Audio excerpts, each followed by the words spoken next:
kami atau ustadz-ustadz yang antum sebut wahabi membid'ahkan tahlilan itu tidak membawakan hujah kullu bid'atin dhalalah kok. Justru yang dibawakan adalah perkataan-perkataan ulama Syafi'iyah. Jadi yang menyebutkan bid'ahnya tahlilan itu di dalam kitab-kitab mazhab Syafi'i sendiri puluhan ulama yang menyebutkan. Yang pertama di dalam kitab Sarah Minhaj atau Tuhfatul Muhtaj, kata Imam Ibnu Hajar apa? Wa ma'atida min ja'ali ahlil maiti ta'aman, dan apa yang menjadi adat kematian yaitu membuat makanan liyad wan nasa ilahi bid'atun makruhatun, kemudian mengundang orang untuk datang atau makan-makan di rumah kematian tersebut, itu adalah bid'ah yang dibenci ya.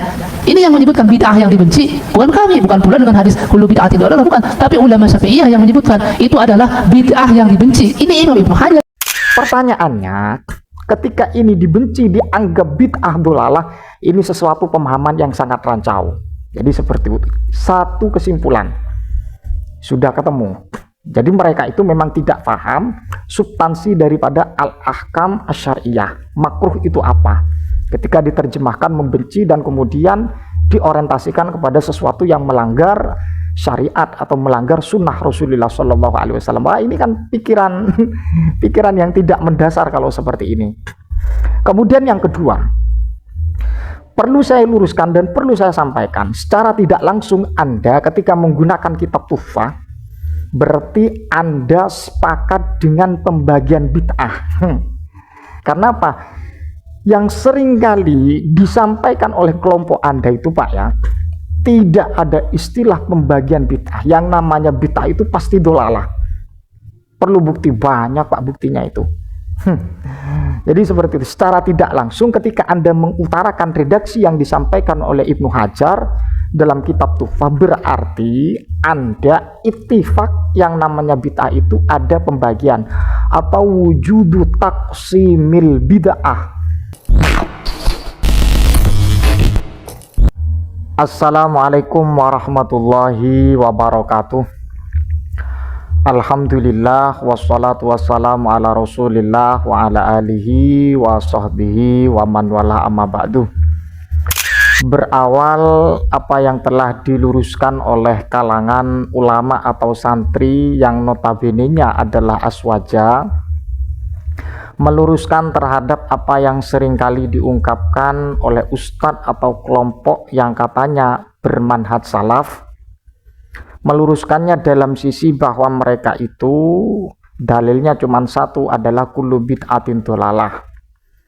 Ternyata dari kalangan mereka yang katanya paling sunnah dan mengikuti manhaj salaf, mengikuti sunnah Rasulullah SAW, itu tidak terima ketika dituduh seperti itu.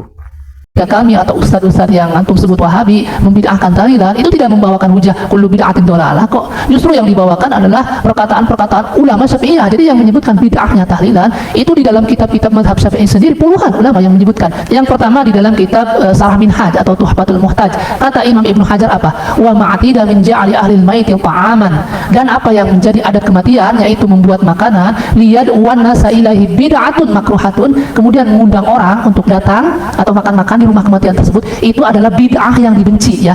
Ini yang menyebutkan bid'ah yang dibenci bukan kami, bukan pula dengan hadis kullu bid'atin dhalalah, bukan, tapi ulama Syafi'iyah yang menyebutkan itu adalah bid'ah yang dibenci. Ini Imam Ibnu Hajar. Kalau hemat saya itu bukan sekedar tuduhan, tapi meluruskan yang memang seringkali diutarakan.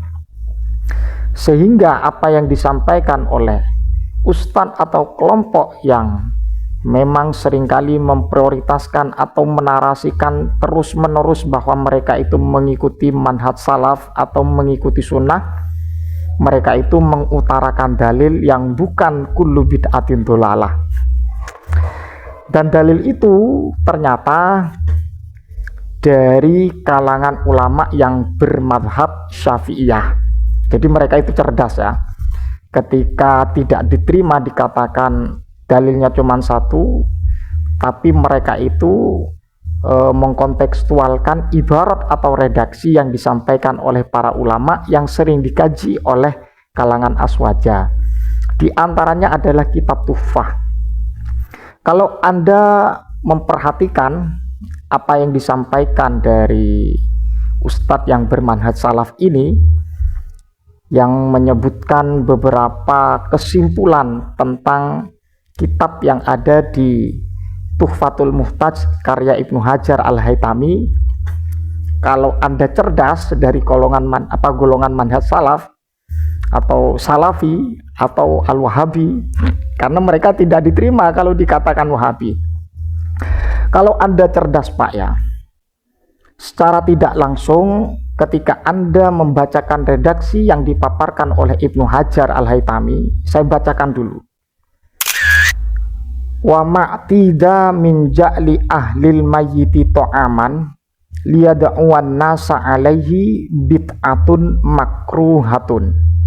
Ini redaksinya sekelumit yang diambil oleh ustadz yang bermanhaj salaf, yang mana secara pengertiannya sesuatu yang memang sudah menjadi tradisi. Apa sesuatu tersebut yang menjadi tradisi?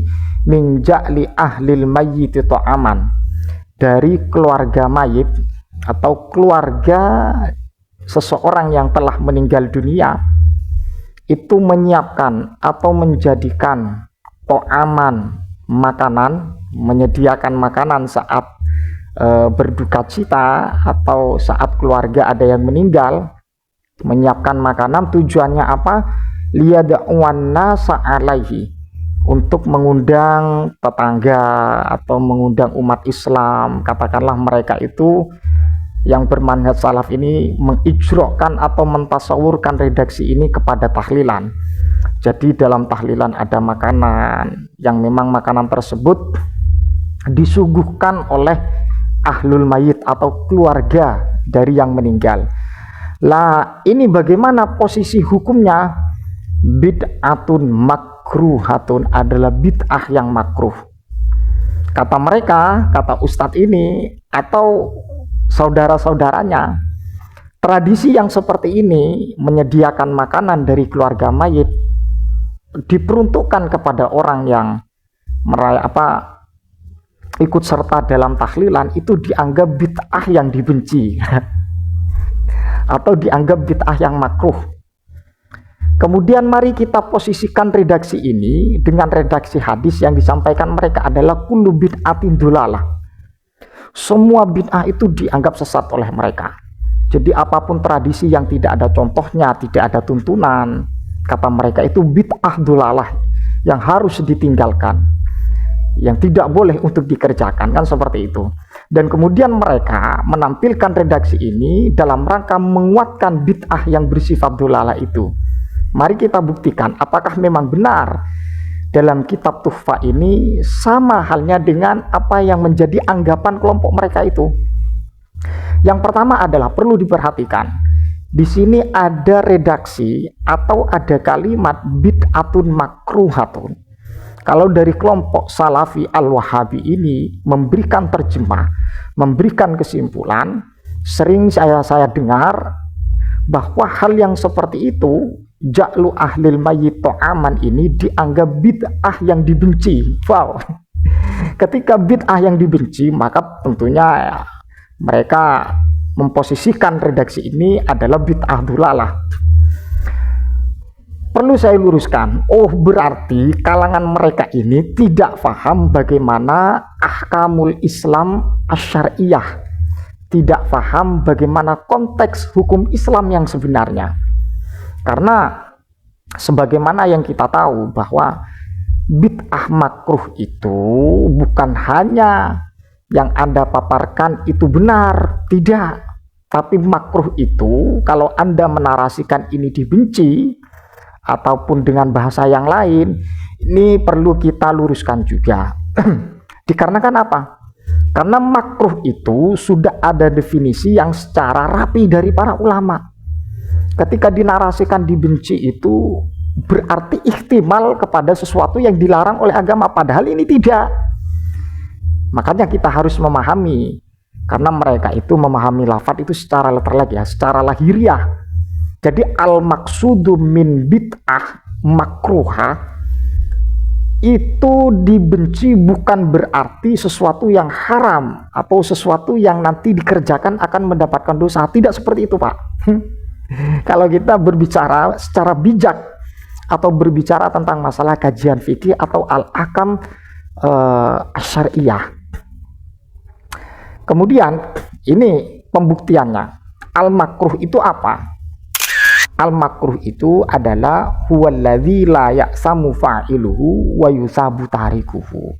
Jadi yang namanya makruh itu adalah sesuatu yang mana ketika dikerjakan orang itu tidak mendapatkan dosa. Wa yusabu tarikuhu, dan kemudian ketika tidak dilaksanakan atau ditinggalkan maka akan mendapatkan pahala. Pertanyaannya, ketika ini dibenci, dianggap bid'ah dolalah, ini sesuatu pemahaman yang sangat rancau. Jadi seperti itu. Satu kesimpulan sudah ketemu. Jadi mereka itu memang tidak paham substansi daripada al-ahkam asyariyah. Makruh itu apa? Ketika diterjemahkan membenci dan kemudian diorientasikan kepada sesuatu yang melanggar syariat atau melanggar sunnah Rasulullah SAW.